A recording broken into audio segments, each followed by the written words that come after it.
हरे कृष्णा। हरी हरी बोल सीरीज में आपका बहुत बहुत स्वागत है। तो आज हम आपके लिए लेकर आए हैं एकादशी व्रत कथा। आज की एकादशी का नाम है हरि प्रबोधिनी एकादशी या फिर देव उठनी एकादशी।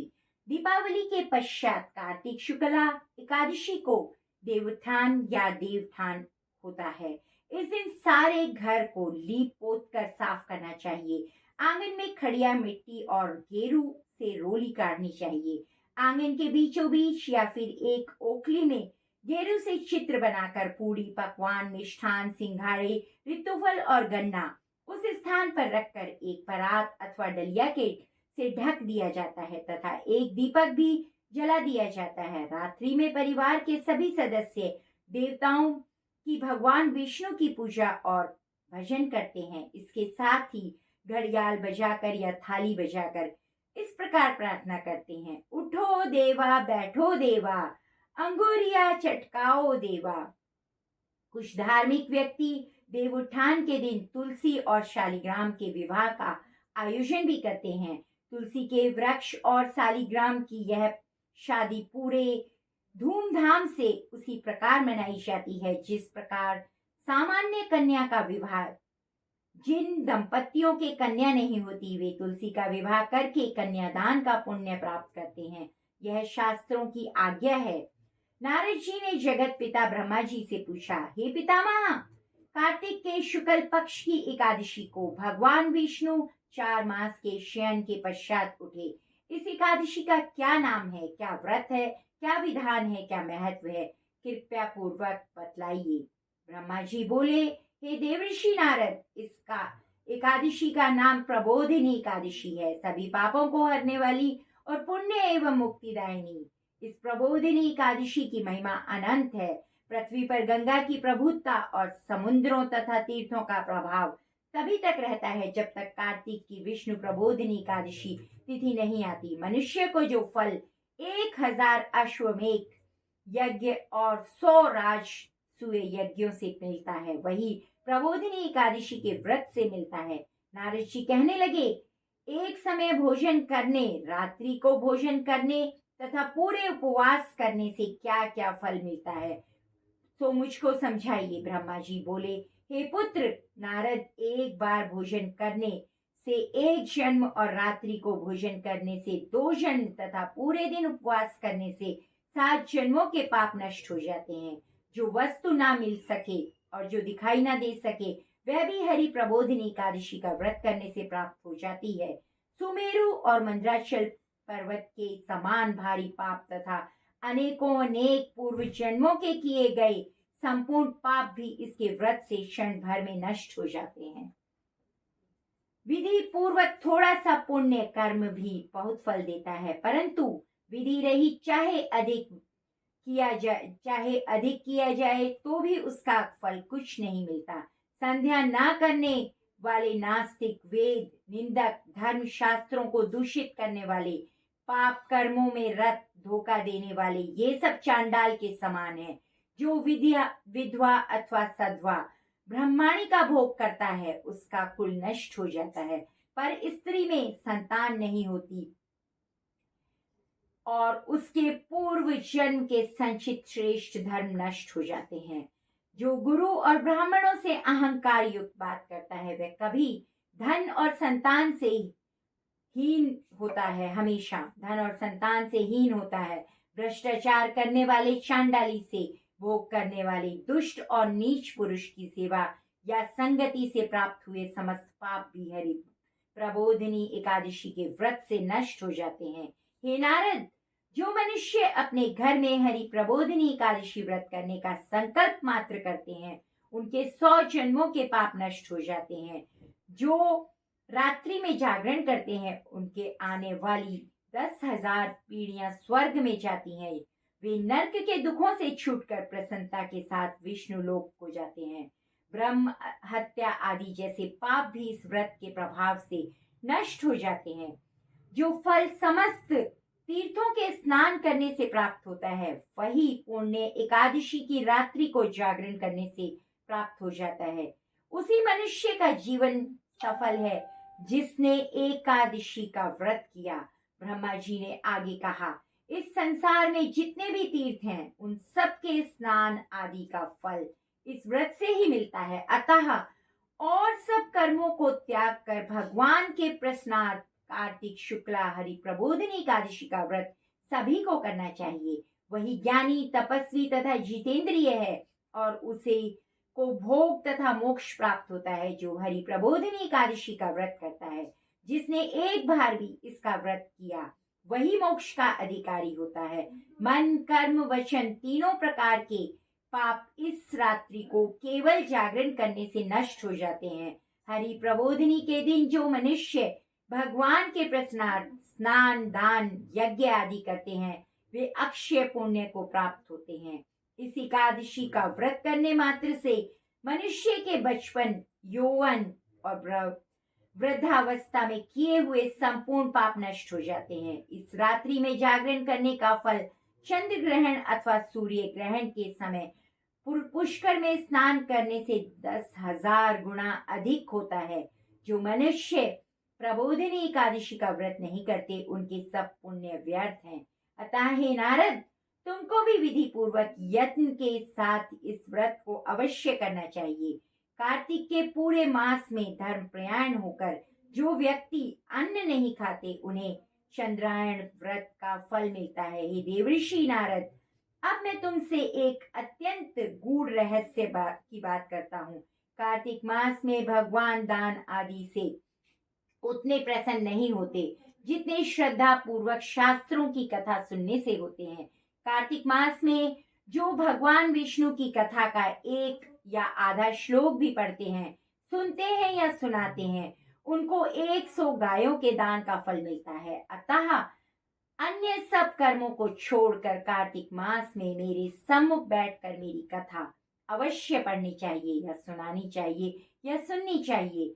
इस मास में शास्त्रों की कथा कहने और सुनने से 10,000 यज्ञों का फल मिलता है और साथ ही सब पाप नष्ट हो जाते हैं। जो नियम पूर्वक हरि कथा सुनते हैं वे 1,000 गोदान फल पाते हैं। विष्णु के जागने के दिन जो भगवान की कथा सुनते हैं वे 7 द्वीपों समेत पृथ्वी के दान करने का फल पाते हैं। जो मनुष्य भगवान की कथा सुनने के पश्चात वाचक को अपनी सामर्थ्य अनुसार दक्षिणा देते हैं उनको सनातन लोक मिलता है। ब्रह्मा जी के ये वचन सुनकर नारद जी ने कहा, हे भगवान, हरि प्रबोधिनी एकादशी के व्रत की विधि तथा महात्म्य विस्तार पूर्वक समझाइए।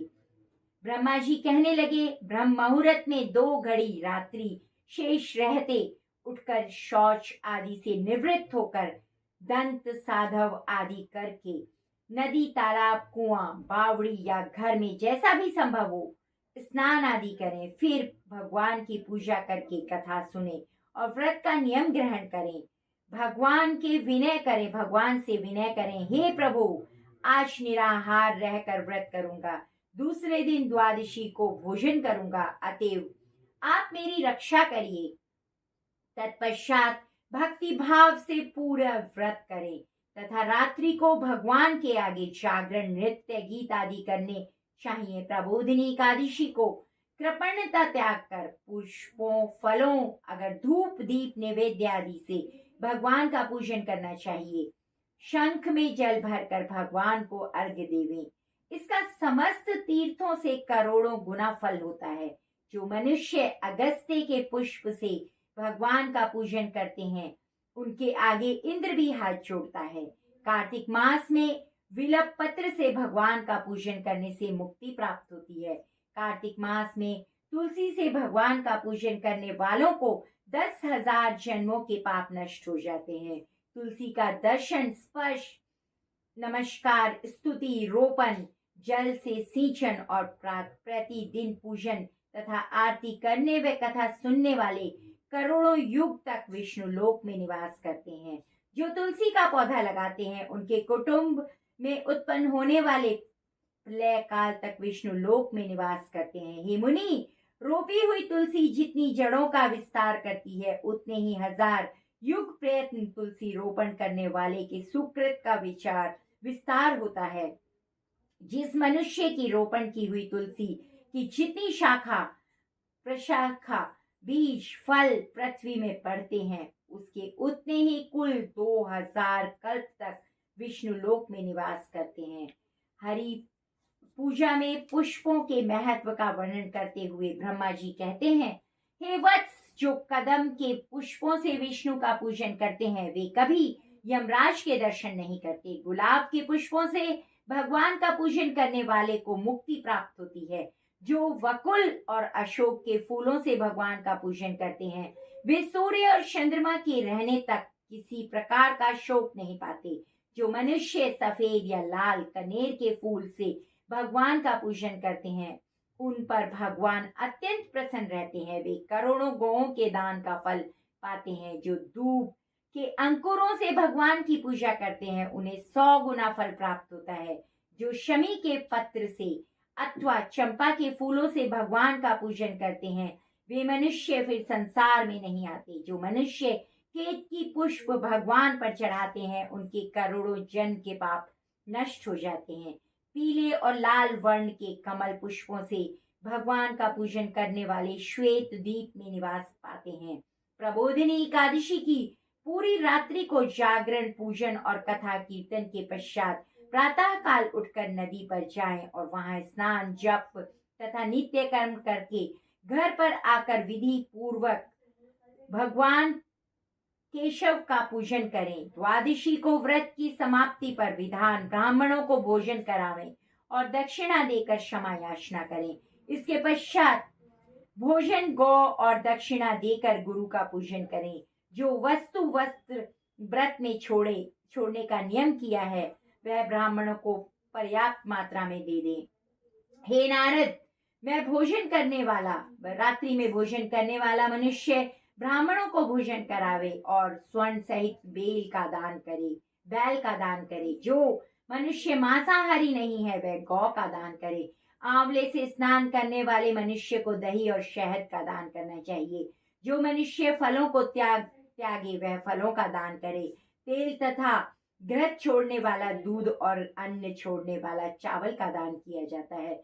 जो भूमि पर शयन का व्रत लेते हैं उसको शैया तथा तुलसी सब सामग्री सहित देनी चाहिए।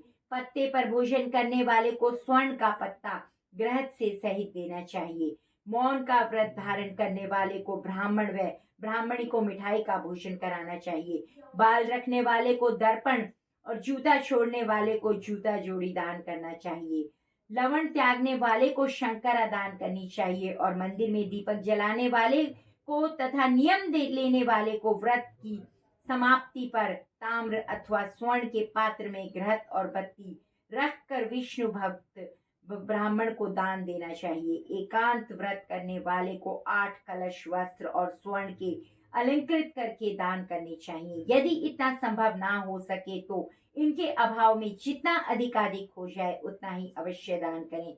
ब्राह्मणों का आशीर्वाद सब व्रतों की सिद्धि देने वाला कहा गया है, अतः उन्हें सब प्रकार से संतुष्ट करके विदा करें। तत्पश्चात स्वयं भी भोजन करें और जिस प्रकार वस्तुओं की चतुर्मास्य में छोड़ा हो उन वस्तुओं को ग्रहण करने लगे। हे नारद, जो बुद्धिमान इस प्रकार चातुर्य मास का व्रत निर्वेद समाप्त करते हैं उनका पुनः जन्म नहीं होता। यदि व्रत भ्रष्ट हो जाए तो व्रत करने वाला अंधा या कोढ़ी हो जाता है। व्रत करने वाले की तो बात ही क्या है। इस कथा को पढ़ने व सुनाने मात्र से ही अनंतः गौदान का फल प्राप्त होता है। हरे कृष्णा। आप सभी को देवउठनी एकादशी की बहुत बहुत शुभकामनाएं। भगवान विष्णु और माँ लक्ष्मी, आप और तुलसी महारानी जी आप सभी को के घरों को धन धान्य से भर दे, ऐसी मेरी प्रार्थना है। धन्यवाद। जय श्री कृष्णा।